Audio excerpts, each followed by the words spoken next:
Como Deus salva o homem. E essa semana eu estava pensando sobre tratar isso e de usar uma imagem que pudesse causar um impacto e que retratasse ou tentasse retratar a situação do homem sem Deus. E aí a gente vê alguém em alto mar, praticamente sem forças. Mas aí eu lembrei de Apocalipse, no capítulo 9, de uma reação que para mim ela sempre me impressionou. No versículo 20. Porque a imagem aí mostra alguém pedindo socorro.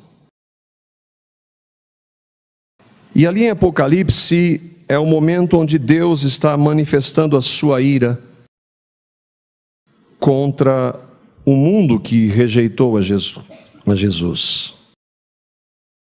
Ali as trombetas que depois vão ser seguidas das taças da ira de Deus contra o mundo que rejeitou a Cristo.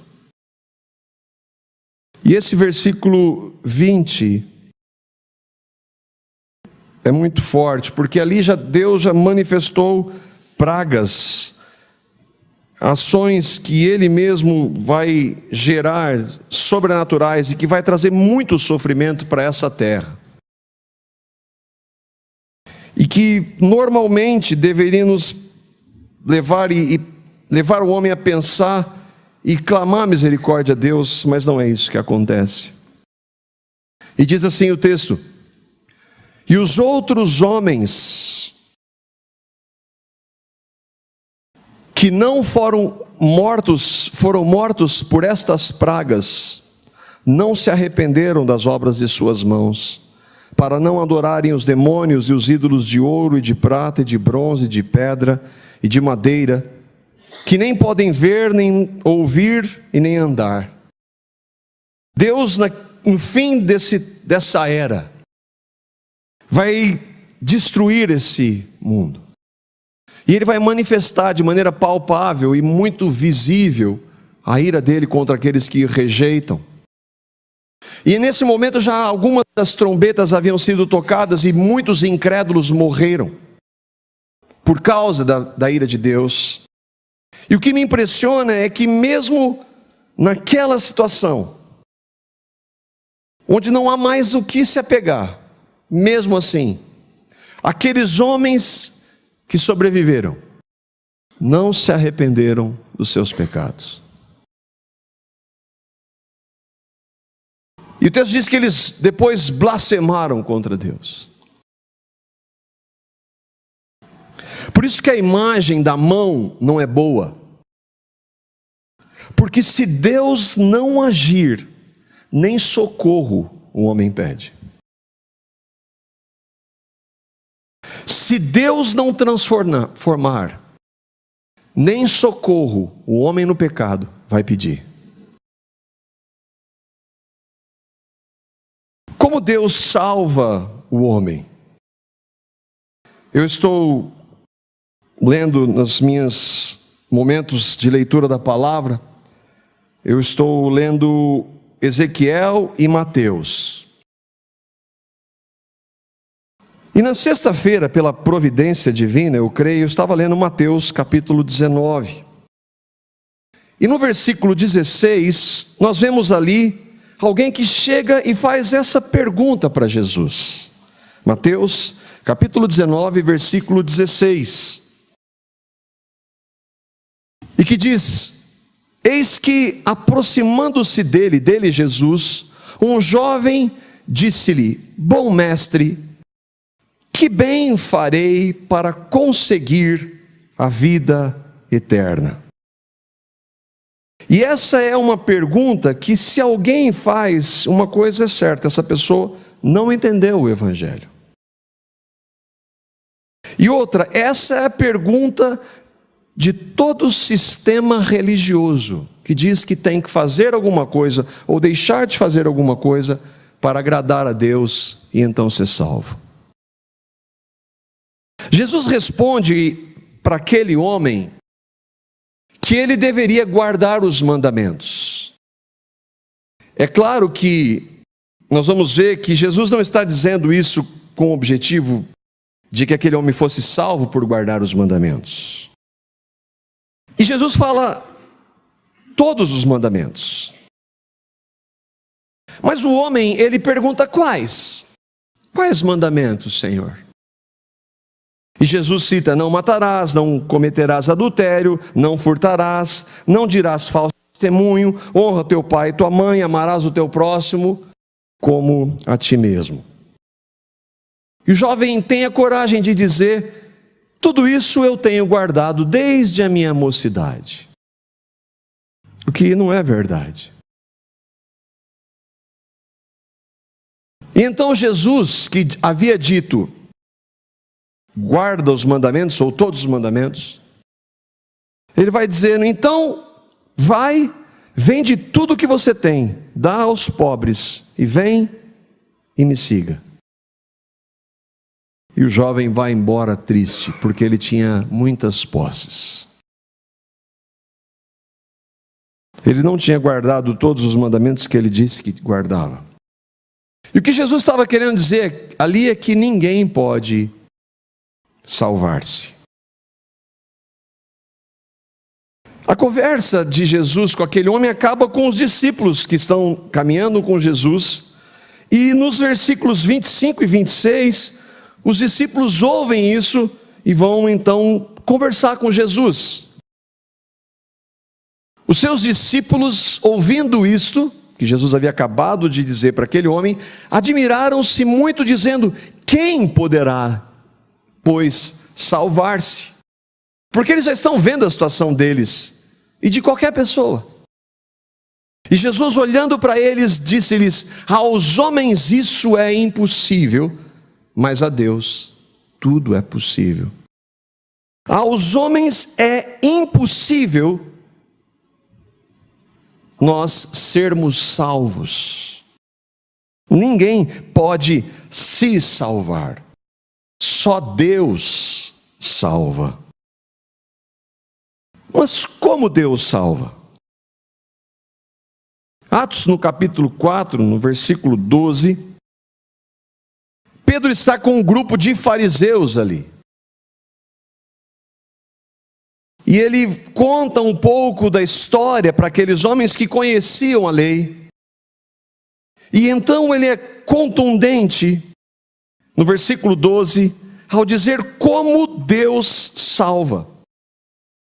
E ele diz assim: não há salvação em nenhum outro. E se nós vemos os textos anteriores, os versos anteriores, ele está falando que fora de Cristo não há salvação. Não há salvação em nenhum outro, pois debaixo do céu não há nenhum outro nome dado aos homens pelo qual devamos ou possamos ser salvos. Jesus disse que para o homem é impossível, mas por meio dele é possível, porque a Deus tudo é possível e ele é Deus. Nenhuma religião, nenhum Deus, porque não existem deuses, nenhum santo, nenhuma obediência a mandamentos, nenhuma boa ação, porque o homem no pecado ele não comete ou ele não pratica boas ações. Nenhuma ignorância daqueles que nunca ouviram e que podem ser salvos caso eles não ouçam. Ninguém pode ser salvo. Não há possibilidade nenhuma de uma pessoa ser salva se não for por meio do nome de Jesus. Só Deus salva, e Ele salva somente por meio de Cristo. Mas como Deus salva por meio de Cristo? Romanos capítulo 1, versículo 16. E é um Paulo é tão objetivo ali, que ele diz: o Evangelho é o poder de Deus para a salvação de todo aquele que crê, primeiro do judeu, depois do grego. O que ele está dizendo? O Evangelho é o poder de Deus, do Deus que salva e que realiza o impossível, para a salvação de qualquer pessoa. Creia no Evangelho. E o Evangelho é Cristo. O que é o Evangelho? Todos nós nascemos em pecado. Somos pecadores desde que nascemos, fomos concebidos em pecado. E por isso nós cometemos os inúmeros pecados que nós cometemos. Não adianta tentar parar e obedecer alguns mandamentos, porque o nosso histórico está repleto de pecados. E ainda que nós conseguíssemos, e alguns pelas suas próprias forças até conseguem vencer alguns pecados, nós nunca atingiríamos o padrão que Jesus disse para aquele homem: guarda todos os mandamentos. E nesse estado, porque nós somos pecadores e Deus é santo, nós estamos separados de Deus. Todos pecaram e destituídos, separados estão de Deus. E se Deus não realizasse uma intervenção, todos nós seríamos condenados justamente ao inferno. Acontece que Deus enviou aquele que é o único por quem nós podemos ser salvos, o seu próprio Filho Jesus, que diferentemente de nós, nunca cometeu nenhum pecado, e veio e cumpriu todos os mandamentos que ele disse. E quando ele cumpre todos os seus mandamentos, ele morre na cruz, e lá na cruz ele leva aqueles que nele creem a morrer com ele, e no sangue que ele derrama, perdoa todos os pecados, e dá uma nova vida em sua ressurreição. Todos aqueles que creem na morte e ressurreição com Cristo, que se arrependem dos seus pecados, crendo em Cristo, creem no Evangelho e então são salvos. Essa é a única forma de Deus salvar o homem, por meio de Cristo, do Evangelho. Mas como Deus salva o homem pelo Evangelho? E no título da nossa mensagem nós usamos como Deus salva o homem. É óbvio, como Deus salva o homem, como Deus salva a mulher. A palavra salvação na Escritura, nós já vimos algumas vezes, ela tem 3 significados. Eu queria ver com vocês novamente. O primeiro significado da salvação, é que normalmente nós entendemos, é chamado de regeneração ou justificação, que é naquele momento que, quando eu creio no que Cristo fez e o recebo pela fé, eu então sou regenerado, eu estou então justificado pelo que Cristo fez. É um ato de Deus, que por meio de sua misericórdia, graça e amor, concede por meio da fé em Cristo, a fé no Evangelho, uma nova vida ao homem, à mulher, pecadores, e que movidos por Deus se arrependem. A salvação também é santificação. Regeneração é um ato de Deus, santificação é um processo de Deus, onde Deus, na vida do regenerado, começa a moldar o caráter do filho dele. Isso implica em ele lapidar Cristo na vida do regenerado. Isso implica em ele vai começar a tirar alguns daqueles pecados e vai trabalhando conosco em todas as áreas da nossa vida. Esse é um processo e que só vai se consumar em um outro ato de Deus, que se chama glorificação, que é o ato de Deus no dia que Jesus vier sobre as nuvens com poder e glória, para então aqueles que foram regenerados terão, uma vez por todas, qualquer forma de pecado removidas das suas vidas. Não haverá mais um corpo do pecado, não haverá mais esse mundo, não haverá mais o diabo, e nós estaremos para sempre com Deus, novos céus e nova terra, onde habita a justiça, ou onde não habita o pecado em forma alguma. Isso é a salvação. Isso é o que Deus faz em Cristo. Mas como Deus faz isso? E nós veremos como Deus faz isso por meio de um homem. Chamava-se Saulo de Tarso. E com quantas a situação ou o meio que ele vivia fosse diferente de nós hoje, que cremos, a salvação que Deus deu a Saulo de Tarso não difere em nada da minha e da sua, se nós cremos. Não há nenhuma diferença a não ser as circunstâncias. Quem foi Saulo? Ele mesmo responde em Atos, no capítulo 22, no versículo 3. O Flávio está tratando aqui das viagens, e no primeiro estudo ele falou um pouco sobre quem foi esse homem. E Saulo diz ali, ele diz que ele era um judeu, nascido em Tarso, na Cilícia, mas criado na cidade de Jerusalém.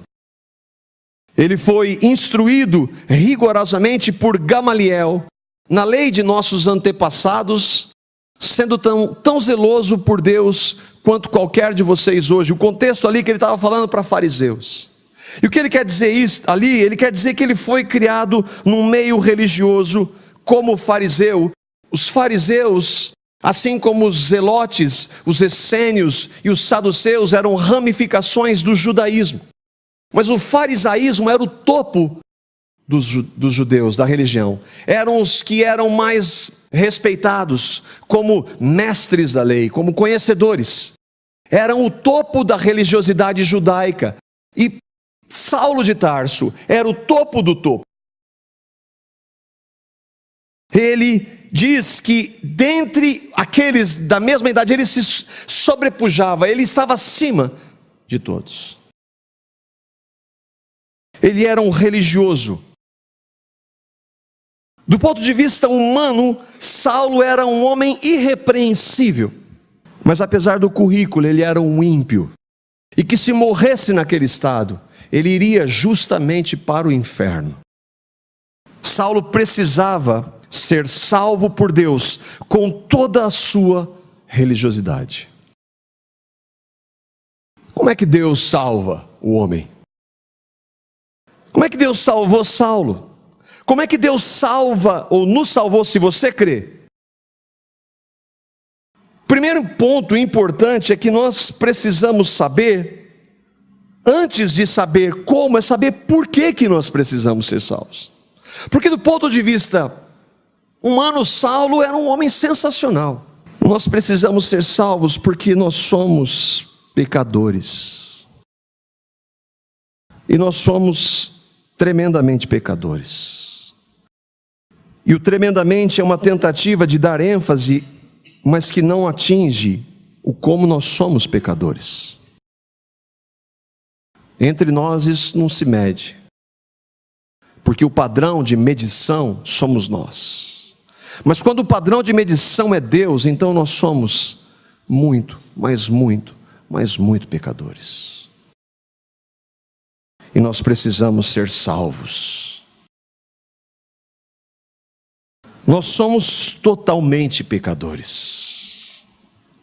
Nós somos totalmente depravados em nosso pecado. Nós nascemos em pecado. Nós pecamos em atos. Nós pecamos em palavras. Nós pecamos em pensamentos. Nós pecamos sem saber. Nós pecamos por omissão. A nossa depravação é tão grande diante de Deus que nós não temos a menor ideia.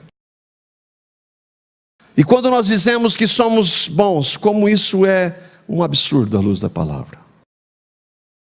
E quando nós dissemos que eu não faço isso, eu não faço aquilo, e eu me acho uma boa pessoa, como isso é tão distante da palavra de Deus. E às vezes aqueles que se acham bons e são tão depravados que eles até matam em nome de Deus. Jesus disse que haveria um tempo em que, quando matassem cristãos, eles achariam que estariam prestando um culto a Deus. E Saulo fez isso. Aquele homem fez isso. Em Atos, no capítulo 7, no fim do capítulo, e no início do capítulo 8, nós vamos ver quem era o Saulo na realidade. Ali havia Estevão, um homem de Deus, pecador, mas que havia sido salvo por Deus por meio de Cristo e do Evangelho. Ele prega o Evangelho. E a pregação do Evangelho, normalmente ela é confrontadora. E ela é ofensiva para nós que nos achamos bons. E se você olhar a pregação de Estevão, como ele termina, hoje não seria muito popular. E ele confronta aqueles homens, os fariseus. E então, o que acontece com Estevão? Porque disse a verdade. Arrastaram-no para fora da cidade, Estevão, e começaram a apedrejá-lo. As testemunhas deixaram seus mantos aos pés de um jovem chamado Saulo. Ele está lá. Então Estevão caiu de joelhos e bradou: Senhor, não os considere culpados desse pecado. E dizendo isso, adormeceu. Um eufemismo para dizer que ele morre pelas pedradas. E Saulo estava ali, o topo da religião, e consentindo na morte de Estevão, aprovando o apedrejamento e a morte de um homem que não havia feito nada para receber aquilo. Saulo, mais tarde, quando Deus o salva, ele vai considerar que tudo que ele fez era lixo. E ele diz em Gálatas, no capítulo 1, no versículo 13, lembrando do procedimento dele, ele diz assim: vocês ouviram qual foi o meu procedimento no judaísmo, como perseguia com violência a igreja de Deus, procurando destruí-la. Então não foi somente Estevão, ele procurava outros homens e mulheres que confessavam a Cristo e que com absoluta certeza pregaram Jesus para Saulo, assim como Estevão pregou para Jesus para Saulo naquela hora. E Saulo queria prender e mandar matar. Saulo, com a sua religiosidade, era um assassino. E só depois de convertido e salvo por Deus é que ele vai reconhecer isso em Romanos, no capítulo 3, nos versículos 10 a 12. E a descrição aqui é minha e sua. Não diga, eu não sou isso.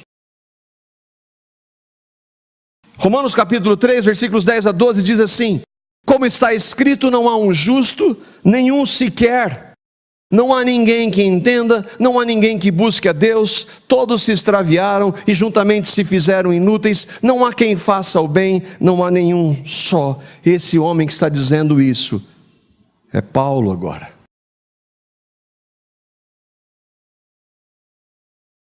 O irrepreensível diante dos homens. Agora, pelo Espírito Santo, e depois de salvo, ele reconhece quem ele realmente era. Um homem totalmente depravado por causa do seu pecado. Porque nós não matamos fisicamente, porque Jesus disse que se você desejar e chamar de inútil alguém próximo a você, é como se você fosse um assassino, então nós somos sim. Ou por que nós fazemos isso hoje? Porque eu e vocês, por causa da graça comum de Deus, não nascemos num ambiente onde se mata cristãos hoje. Porque Deus não permitiu. Eu nunca farei isso. Não, eu e vocês temos uma propensão e um potencial para o pecado que nós não imaginamos. E ele está dizendo: não há ninguém que busque a Deus. Tudo o que ele fez em toda a sua vida não era buscar a Deus. Ele era um religioso, mas aconteceu algo com Saulo. Irmãos, entenda o que aconteceu com Saulo e entendamos que ele não buscava Deus, que ele mandava matar cristãos. Atos capítulo 9, versículo 1 e 2. E como é precioso ver que Saulo não havia mudado em nada quando acontece a manifestação de Deus para ele. Atos capítulo 9, versículos 1 e 2. Enquanto isso, Saulo ainda respirava ameaças de morte contra os discípulos do Senhor. E dirigindo-se ao sumo sacerdote, ele pediu-lhe cartas para as sinagogas de Damasco. Vamos prender e matar aqui em Jerusalém, mas vamos para outras cidades. Vamos dizimar esses cristãos. De maneira que, caso encontrasse ali homens ou mulheres que pertencessem ao caminho, como eram chamados aqueles que criam em Cristo o caminho, pudesse levá-los presos para Jerusalém. Veja como Saulo buscava a Deus. Ele havia consentido na morte de Estevão e respirava ameaça de morte contra cristãos. Mas Deus age. Se você e eu cremos hoje no Evangelho, entendamos, não há diferença nenhuma. Nos versículos 3 a 5. Em sua viagem para Damasco, para prender cristãos, quando se aproximava de Damasco, de repente brilhou ao seu redor uma luz vinda do céu. Ele caiu por terra e ouviu uma voz que lhe dizia: Saulo, Saulo, por que você me persegue? E Saulo perguntou: quem és tu, Senhor? Ele respondeu: eu sou Jesus, a quem você persegue. Eu sou Jesus, que Estevão pregou para você e você me rejeitou. Eu sou Jesus, que você procurava aqueles meus seguidores que falavam de mim e você me rejeitou. Mas agora ele não rejeita. Por quê? Como Saulo foi salvo? Ninguém pode declarar que Jesus é Senhor a não ser pelo Espírito Santo de Deus. 1 Coríntios capítulo 12, 3. Saulo buscava a Deus, irmãos? Não. Foi oferecida uma chance dele se converter? Sim ou não? Claro que foi. Ele ouviu o que de Estevão? Será que ele havia ouvido de Jesus? Por que ele não se converteu? Por que ele não entendeu a opção de Jesus e creu? Porque ele não tem natureza para isso. Não tinha. Nem ele, nem ninguém. Foi Deus que quis salvar Saulo. Foi Deus quem se revelou. Não foi uma escolha de Saulo.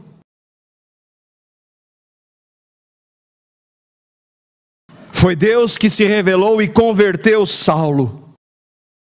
Você crê em Cristo hoje? Foi exatamente assim na sua vida. Porque se dependesse de nós, ninguém buscaria Deus. Como Deus salva? Deus salva o homem a despeito do homem. Deus salva o homem apesar do homem. Agora nós podemos ver como Deus salva pecadores. Ele salva por sua graça, amor e misericórdia, mesmo que esses homens não queiram a Ele.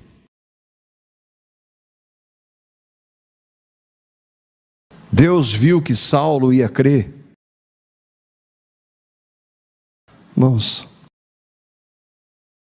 Saulo rejeitava Cristo. Nós vimos quem Saulo era. Mas depois de regenerado, depois de ter sido salvo, aí ele começa a entender. Não por ele, mas pelo Espírito Santo. Gálatas, capítulo 1, versículos 15 e 16. Olha o que Saulo está dizendo dele. Mas, quando aprouve a Deus, que desde o ventre da minha mãe me separou, e me chamou por sua graça, aprove a Deus revelar o seu Filho em mim, para que o pregasse entre os gentios. Eu não consultei nem carne, nem sangue. Quando Deus, aprove a Deus revelar Cristo para mim, não importava para Deus quem eu era. Não importava para Deus o que eu havia feito. Não havia impossível para Deus. Acontece que Paulo está dizendo que aprove a Deus antes dele existir. Aprove a Deus, se você e eu cremos hoje, antes de nós existirmos, aprove a Deus nos salvar. Apesar de quem Saulo era, aprove a Deus. Você sabe o que significa aprove? Dar a liberdade para agir do jeito que quiser. Deus faz isso. Ele é Deus. Deus age como Ele quer. Aprove a Deus. Eu e vocês escolheríamos Saulo para pregar o Evangelho para o resto do mundo? Isso não é justo. Eu e vocês escolheríamos Saulo para pregar o Evangelho para o resto do mundo? O que isso significa? Que o que nós entendemos como justiça, na nossa pecaminosidade totalmente depravada, não vale nada.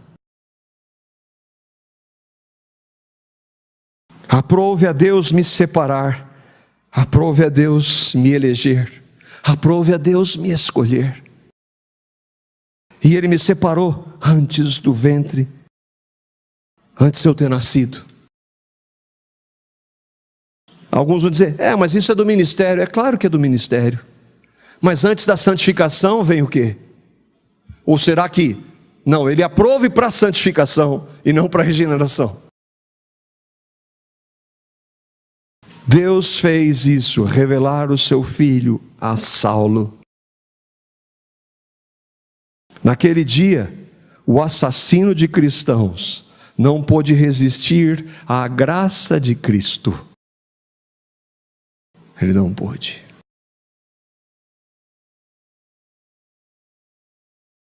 Deus quebra o mais duro coração. Todos nós nascemos resistindo a Deus, não há ninguém que busque a Deus.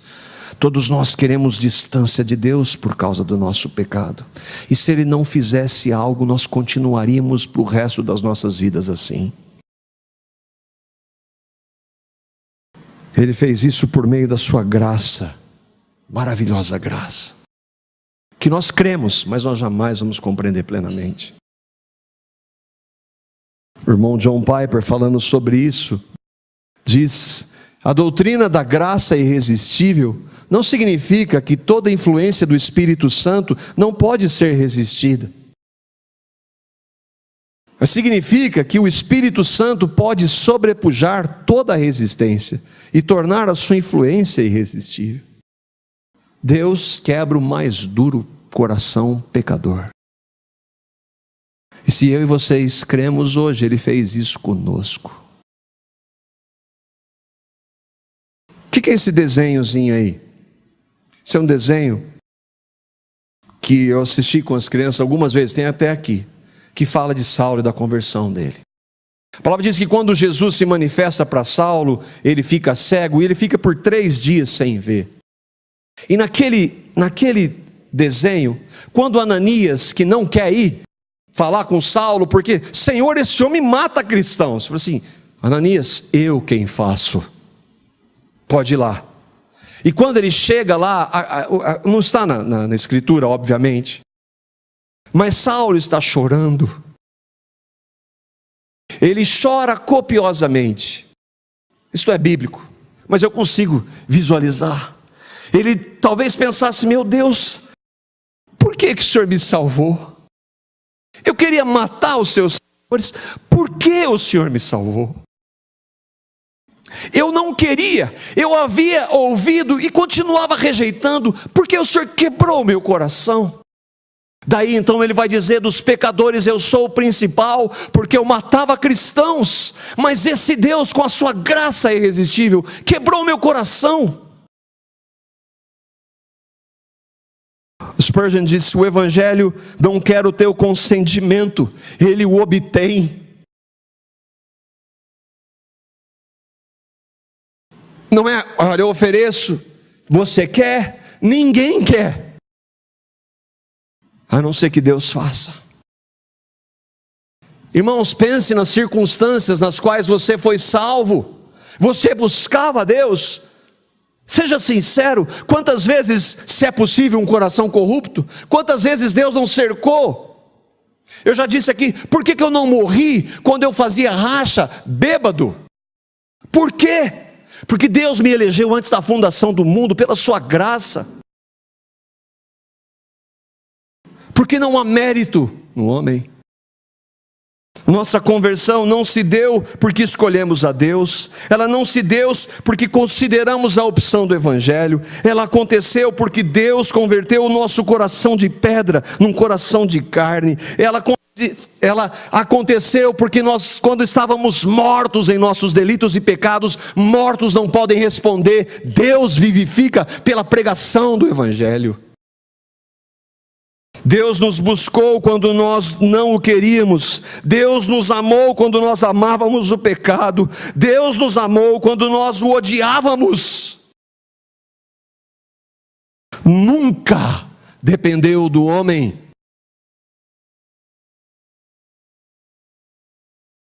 Como Deus salva.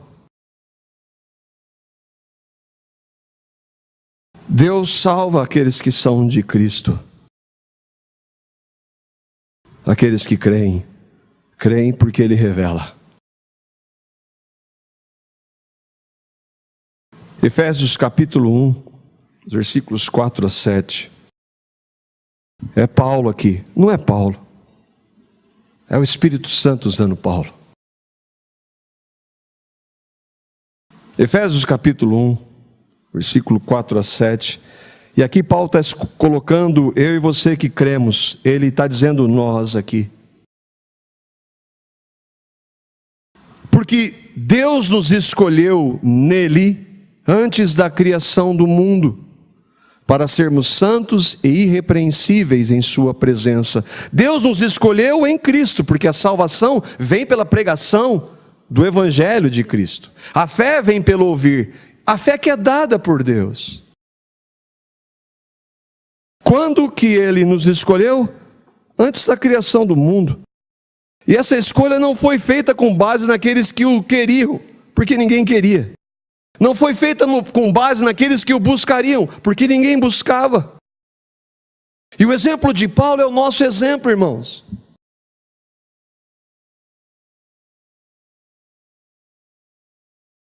Por que ele fez isso? Versículo 5: em amor nos predestinou para sermos adotados como filhos por meio de Jesus Cristo, conforme o bom propósito da sua vontade. Por quê? Eu não sei por que eu sou. Eu sei que eu fui amado, eu sei que eu fui a graça de Deus, eu sei que foi a misericórdia. Mas por que eu? Foi porque eu escolhi? Eu sei que eu não escolhi. Eu sei que eu não buscava. Eu não queria Deus. Por que ele fez? Por causa da sua vontade. E quem somos eu e você para discordar da vontade de Deus? Nele, em Cristo, temos a redenção por meio do seu sangue, o perdão dos pecados, de acordo com as riquezas da graça de Deus. É por meio de Cristo, sim, mas se o Espírito Santo não nos revelar Cristo, nós nunca iríamos crer. Se Deus não tivesse feito, todos nós seríamos justamente condenados. Os irmãos da Confissão de Fé de Westminster, o Senhor Jesus, pela sua perfeita obediência e pelo sacrifício de si mesmo, sacrifício que pelo eterno Espírito Ele ofereceu a Deus uma só vez, satisfez plenamente a justiça de seu Pai, e para todos aqueles que o Pai lhe deu. Adquiriu não só a reconciliação, como também uma herança perdurável no reino dos céus. Porque é tudo Deus, não tem como ser desfeito. Não tem.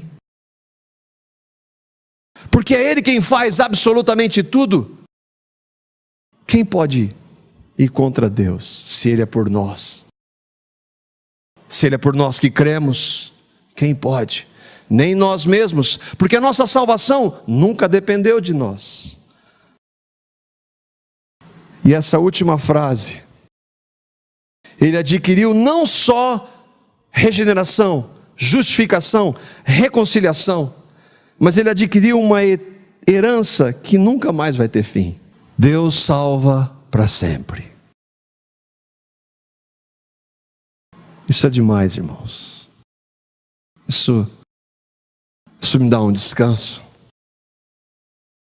dá uma alegria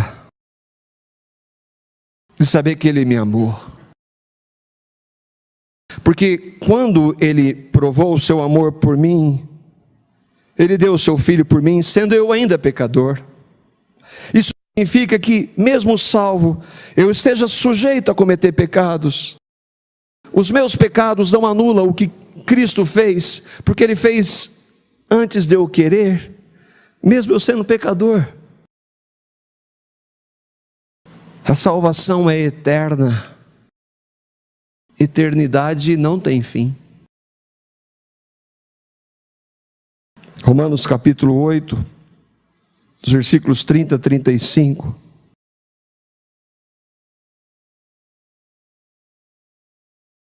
Que mostra que Ele fez tudo e que Ele mantém tudo. E aos que predestinou, também chamou. E aos que chamou, também justificou. E aos que justificou, também glorificou. Quem fez tudo isso? Deus.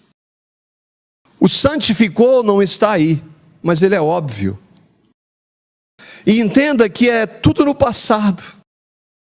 Deus já fez, mas nós já fomos glorificados? Não. Glorificação quando vai acontecer? Quando Jesus voltar, receberemos corpos glorificados. Mas do ponto de vista de Deus, está tudo consumado. Como é que pode se perder algo assim? Não pode.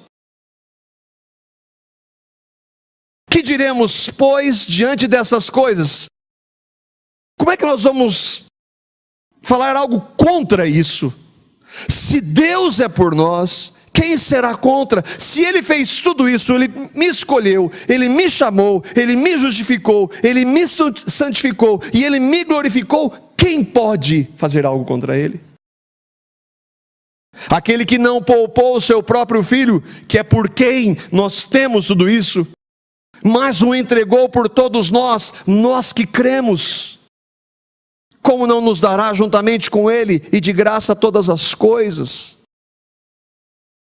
Quem fará alguma acusação contra os escolhidos de Deus? É Deus quem os justifica. Marco, você fez isso, vai falar com Jesus. O Satanás, que é o acusador, vai ter com Jesus. Ele é meu advogado. Isso é pretexto para pecar? Não, é o reconhecimento de que eu sou um pecador, mas fui salvo pela graça. Quem os condenará? Quem os condenará? Foi Cristo Jesus, que morreu e mais, que ressuscitou, está à direita de Deus e também intercede por nós, como Hélio disse aqui. Quem nos separará do amor de Cristo? A salvação de Deus é dom de Deus é irrevogável. O nome no livro da vida, essa semana alguém perguntou sobre isso, mas não perde, né? E aí um exemplo de alguém que tinha crido, até mandei isso para os irmãos. A salvação é assim, Deus lá, ele registra o seu nome no cartório, mas se você fizer algumas coisas, ele apaga do cartório. O meu nome foi escrito no livro da vida antes de eu existir. Deus escreveu. Ninguém apaga. Aliás, a dívida que eu tinha foi cravada lá na cruz em Cristo. Não tem mais escrito de dívida, não tem mais cartório. A salvação de Deus é irrevogável. Romanos capítulo 8, versículo 1. Eu queria colocar maior aí, você consegue ler? Dá para ver? Porque agora não há nenhuma condenação para quem está em Cristo Jesus. Nenhuma condenação para aqueles que receberam a Cristo como Salvador e Senhor. Quem verdadeiramente crê em Cristo jamais será condenado. Não sou eu que estou dizendo isso, é Deus. O que nós podemos aplicar? Isso está dizendo então que o homem não é responsável? Não. Se você não recebeu a Cristo, se não houve um momento na sua vida que você se arrependeu dos seus pecados e creu em Cristo, a chance é agora. Receba a Cristo. Diga para Ele quem você é, um pecador. E creia no que Cristo fez. A justiça de Cristo é oferecida para todos. O que te impede de crer? O que impede de crer? Em 2 Tessalonicenses, nós estávamos até conversando com os irmãos ontem sobre isso. No fim, quando o anticristo for se manifestar, ele vai fazer sinais e prodígios da mentira. E vai enganar muitas pessoas, inclusive muita gente no meio evangélico. E aí Paulo diz assim: as pessoas que foram enganadas e vão ser enganadas, elas vão ser enganadas porque elas não receberam o amor da verdade para serem salvas. Então, se você não receber a Cristo, você vai ser condenado. Não receberam o amor da verdade para serem salvos. Por isso que nós falamos do Evangelho aqui todo domingo, para que você creia e receba a Cristo. Agora, nós também dizemos: eu não posso fazer você crer. Significa que eu não vou pregar? A fé vem pelo ouvir e ouvir pela pregação de Cristo. Como ouvirão se não há quem pregue? Então tem que pregar o Evangelho todo domingo. Porque a fé vem pela pregação do Evangelho. Você pode passar 30 anos no banco, 30 anos e um dia depois o Espírito pode revelar para você. Quanto à vida, há a possibilidade. Significa que não vou orar? Não, Paulo orava. O desejo do meu coração e a minha oração pelos judeus é que eles sejam salvos, então nós oramos. Mas como você concilia os dois? Eu não sei, não tem que conciliar isso. Nós estávamos conversando, eu não consigo conciliar isso, mas eu não preciso, a Bíblia manda eu fazer isso. Agora, irmãos, para nós que cremos, o mais importante, você consegue ter dimensão da salvação que Deus lhe deu? Você consegue entender? Não é para fazer conjectura de quem é, quem não é, como vai ser. Isso não é para nós. Mas é se nós cremos. Senhor, eu te louvo, porque o Senhor me amou, sendo eu quem sou, e deu o seu Filho sem pecado por mim. É para isso, irmão. É para isso, irmãos, para nós glorificarmos a Deus e louvarmos, saber que não havia nada em mim que pudesse merecer a salvação que Ele me deu de graça e por amor. Meu desejo é que você creia em Cristo e o receba como Salvador e Senhor. Você ouviu o Evangelho aqui hoje. que o Espírito Santo converta a sua vida.